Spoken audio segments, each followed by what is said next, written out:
மதுரை மாவட்டம் அலங்காநல்லூரை கடந்து கள்ளந்திரி நோக்கி செல்லும் முல்லை பெரியாறு பிரதான கால்வாயின் கழுகு பார்வை காட்சிகள் கண்களுக்கு விருந்து படைக்கின்றன. இருபுறமும் வயல்வெளிகளுடன் பச்சை போர்வை பொருத்தியது போல காட்சியளிக்கின்றன.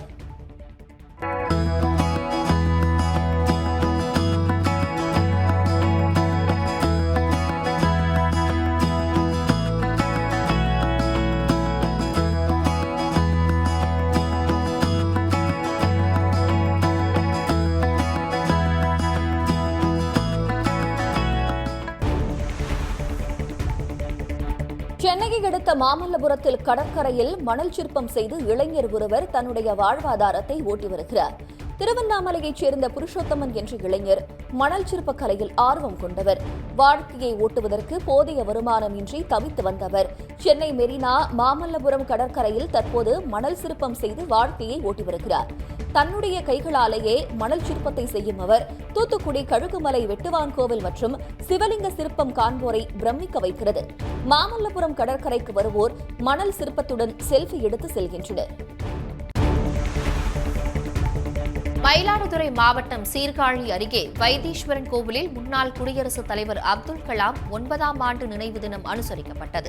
இதையொட்டி தனியார் பள்ளி ஒன்றில் 1ஆம் வகுப்பு முதல் 9ஆம் வகுப்பு வரை பயிலும் 210 மாணவர்கள் அப்துல் கலாமின் உருவப்படத்தை தனித்தனியே A4 ஷீட்டில் வரைந்து வண்ணமிட்டு அவற்றை இணைத்து 83 நிமிடங்களில் 83 அடி நீளம் கொண்ட ஏவுகணை வடிவில் நின்று மரியாதை செய்தனர்.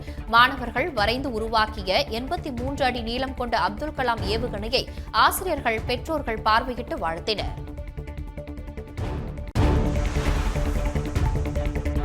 புதுச்சேரியில் நடைபெற்று வரும் தென்மண்டல அளவிலான 17வது சீனியர் டென்னிஸ் பால் கிரிக்கெட் போட்டியில் 6 மாநிலங்களைச் சேர்ந்த 100க்கும் மேற்பட்ட வீரர்கள் கலந்து கொண்டனர். இந்த நிகழ்ச்சிக்கு Puducherry tennis ball cricket association சங்க செயலாளர் ரத்தினவேல் பாண்டியன் தலைமை தாங்கினார். ஒருங்கிணைப்பாளர் பழனிவேல் முன்னிலை வகித்தார். இதுவரை இந்திய அளவில் டென்னிஸ் பால் கிரிக்கெட் போட்டி விளையாடி 32 தங்கப் பதக்கங்களை வென்றிருப்பதாக கிரிக்கெட் போட்டியின் செயலாளர் தெரிவித்திருக்கிறார். இதில் வெற்றி பெற்றவர்கள் பல்வேறு அரசு வேலைவாய்ப்புக்கு சென்று தற்போது பயனடைந்து வருவதாக அவர் குறிப்பிட்டார். 22 இதுவரைக்கும் ஒரு 270 மெடல் எல்லா கேட்டகரியிலையும் under 14, sub junior, junior, senior, all India, south zone பார்த்தீங்கன்னா இன்டர்நேஷ்னல் லெவலில் பார்த்தீங்கன்னாக்கா ஏஷியன் சாம்பியன்ஷிப்பில் நம்ம ஃபர்ஸ்ட் ஏஷியன் சாம்பியனில் ரெண்டு பேரும் பாண்டிச்சேரியில் கலந்துக்கிட்டாங்க. அவங்க கோல்டு மெடல் வாங்கினாங்க. அடுத்து செகண்ட் ஏஷியன் மேல பார்த்தீங்கன்னா ஜூனியர் அண்ட் சீனியர் கலந்துட்டாங்க. அதுலேயும் இந்தியா டீம் கோல்டு மெடல் அதில் பாண்டிச்சேரியிலேருந்து ரெப்ரசென்ட் பண்ணியிருக்கோம். அதேமாதிரி நிறையா சீரியஸ் ஆடிருக்கோம். மொத்தம் 32 கோல்டு மெடல் பார்த்தீங்கன்னாக்கா பாண்டிச்சேரியில் நம்ம அச்சீவ் பண்ணியிருக்கோம். உடனுக்குடன் செய்திகளை தெரிந்து கொள்ள சன் நியூஸ் பெல் ஐகானை கிளிக் பண்ணுங்க.